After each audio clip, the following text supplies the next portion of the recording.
Hello guys! Yun nga po, nakita nyo po, kasama na namin ang aking panganay na si Jared. Magkakasama kami mag-anak guys, pumunta kami sa mall kasi nga po ay bumili kami ng mga damit namin. Kasi parang ilang taon na po kami hindi bumibili ng mga bagong damit. Sabi ko sana naman bago magbagong taon, may bago tayong damit. Although guys, ang anak kong si Jared is, sinurprise na niya kami, pinagbibilhan niya kami ng mga bagong damit, kaming mag-anak. Tsaka ngayon nga po, may pabango ring bago ang aking asawa. Napakabait po talaga ng panganay ko na yan guys. Kasi nga po, nakatanggap siya ng konting regalo. Yun, dinami na niya kami sa pamimili. Pero guys, dahil hindi ko gusto yung tela, tsaka yung mga design niya, tsaka yung sukat, hindi kasya sa amin mag-asawa, pati kay Baby Sam, nag-decide po akong palitan na lang or bumili na lang kami ng bago. Look naman guys, dyan ang aking bunso. Diyos ko, ang bilis-bilis talaga nakawala sa kamay namin.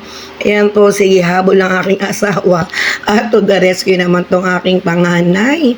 Ang hirap po talaga niyang kasama sa mall guys. Gusto po, grabing struggle din. Halos lahat talaga pagka nakakita ng laruan gusto niyang bilihin. Ay nako guys, ang hirap din na may maliit. Pero kahit paano nakakatuwa. Ito ninyo po, pinagsusuntok ang aking asawa dyan. Ay, nako. Ituloy ko nga lang guys ang kwento, no. Yung mga damit na pinamili ng aking anak na si Jared ay pinalitan ko na lamang ng mga gamit na kailangan ng aking asawa sa paggawa ng aming mga video. Okay. And then, yun nga po, sabi ko, total may konting kita naman kami.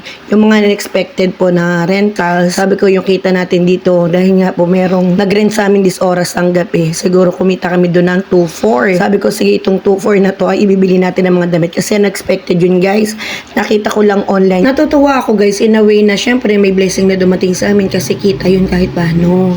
Pero hindi po ako natutuwa kasi alam niyo po ba, ginamit sa lamay yung aming mga gamit. Syempre guys, may awa tayo naramdaman kasi sabi ko mag-New Year pero merong lamay sa kanila. Ilang araw din guys tumakbo yung aming rental sa kanila. Pero nagkahalaga po ng 2,400 kaya sabi ko, blessing this guys, ito ipamili natin to. Total naman unexpected to. Kung hindi ako nakasilip sa aking page o sa group page, baka hindi ko nakuha yung mga orders na yun or yung mga arkila na yun. Kasi guys, is oras na yun ng gabi, nag-arkila siguro mga past 11 na or magto-12 na ng gabi.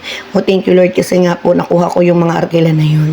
Hindi yun nga guys, sabi ko reward ko naman sa sarili natin. Tara, punta tayo sa mall, bili tayo ng mga bago nating damit. Hindi yun nga po, after namin sa mall. Guys, kwento ko lang po no.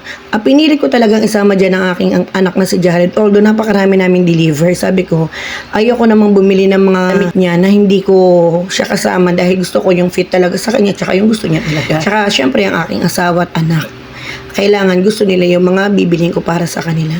Pero wala naman pong ibang gusto ang aking bunso, kundi laging laruan. Ako grabe guys. Kapag yan po ang kasama namin sa mall, lagi ring struggle kasi hindi talaga pwede hindi namin siya bibilan ng toys. Kahit isang toys o mamurahing toys.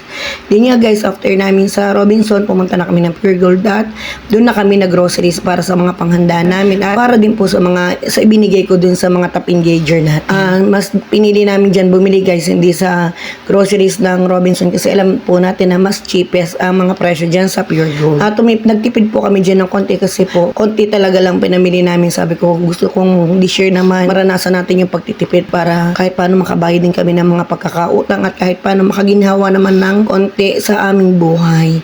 Kasi minsan guys, talagang kahit na gusto na naming magbakasyon or umalis or kahit paano mag-relax, hindi namin magawa kasi napakarami pa namin bayarin. Yan nga guys, so nagayaya dyan ng aking anak. Sabi niya, ma, hindi ba tayo kakain? Sabi ko, anak, sa susunod na lang kasi talagang ang dami pa naming deliveries din guys. Ayun nga guys, ang mamadali na kaming umuwi kasi December 30 na po yan. Thank you Lord kasi nga hindi naman ganun karami ang nag-grocery. Yan nga po yung mga simpleng regalo ko sa aking mga top engager sa top sharer namin. Yan pong dalawang nasa red na yan. Yan po yung binigay ko sa aking top engager at sa aking top sharer. Kaya guys, kung gusto nyo makatanggap din ng konting regalo mula sa amin, huwag nyo pong kalimutang i-follow at mag-share, mag-comment dyan po sa comment section. At sana po ay magustuhan nyo ang aming mga video. At kung may mga suggestion pa po kayo, please comment down below.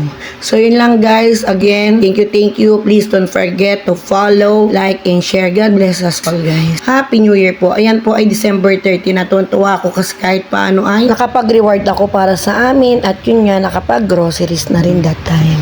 Thank you. God bless.